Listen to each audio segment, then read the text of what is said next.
This is the time of year for New Year celebrations, family gatherings, and ice hockey season. Are you wondering where I'm going with this? Well, one of my next guests is a former hockey pro who experienced an SCA, or sudden cardiac arrest.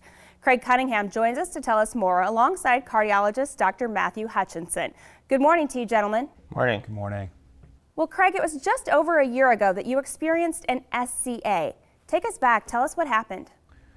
Yeah, well, obviously the worst day of my life to date.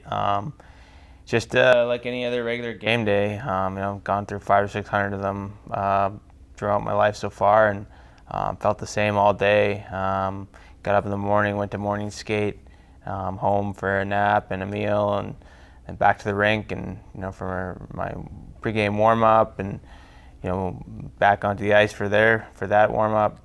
Back off the ice, through meetings. All of a sudden I get on the ice, stand through the national anthem, line up for the opening face-off, and bang, just a cardiac arrest hits me out of nowhere. I collapse on the ice. I don't have a pulse. Luckily, there's EMT on hand, trainers from both teams, and firefighters that are highly trained in life-saving events like this, and they were able to immediately start CPR and get the defibrillator out and shock me and get me stable enough to get me in the hands of a doctor who can start the procedures of saving my life. Wow.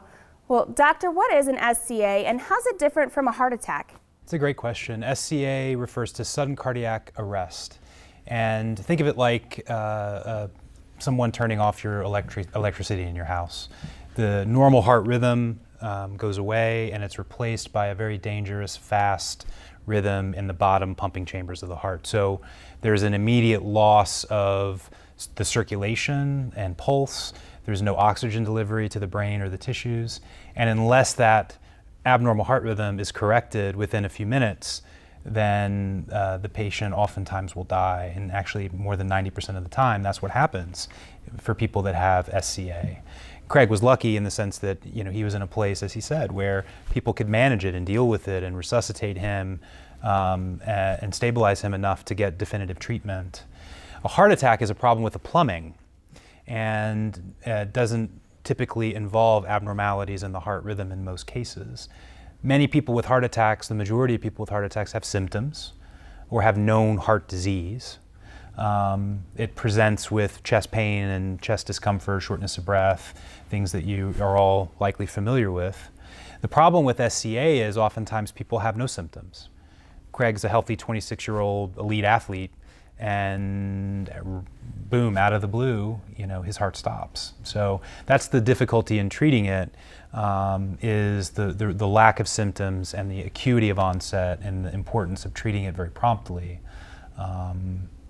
So it's important for the listeners to know that, I think.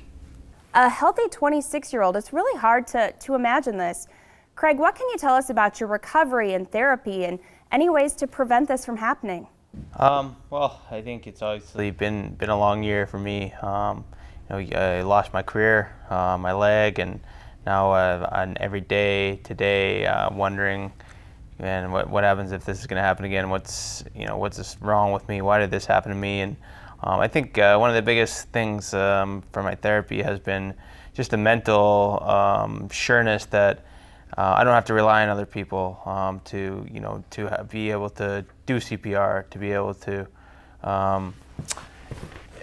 use an AD. I have an internal defibrillator implanted inside of me, and if my heart ever goes into a bad rhythm, it shocks me, and it's got the life-saving power right there. Well, doctor, we've just scratched the surface on this topic. Where can our viewers go for more information online? They might be interested in learning more about that device that Craig has. Yep, lots of websites to go to. One that I would recommend is sponsored by Boston Scientific, who's actually the manufacturer of Craig's device. He has the Emblem MRI SICD system implanted, which is an under-the-skin defibrillator system. And their website, sicdsystem.com, has a lot of information about sudden cardiac arrest and the different treatments that are brought to bear to treat people moving forward. So I think it'll be a good resource for your viewers to check out. And I just like to add in, I think it's very important, no matter how old you are, to learn how to do CPR, to learn how to use an AED. It takes an hour or two on a Saturday or Sunday morning for you and your family to go down, and most cities put one on once every month or every 2 weeks, and it's very important to learn how to do CPR, how to use an AED, because you could save a life, and if you save just one life, you've made a big difference. Well, Craig, we're glad you've been able to stay in the game as a scout, and up here at the University of Nebraska Omaha, we've always got a good team, so keep an eye on our guys, okay? Thanks to both of you.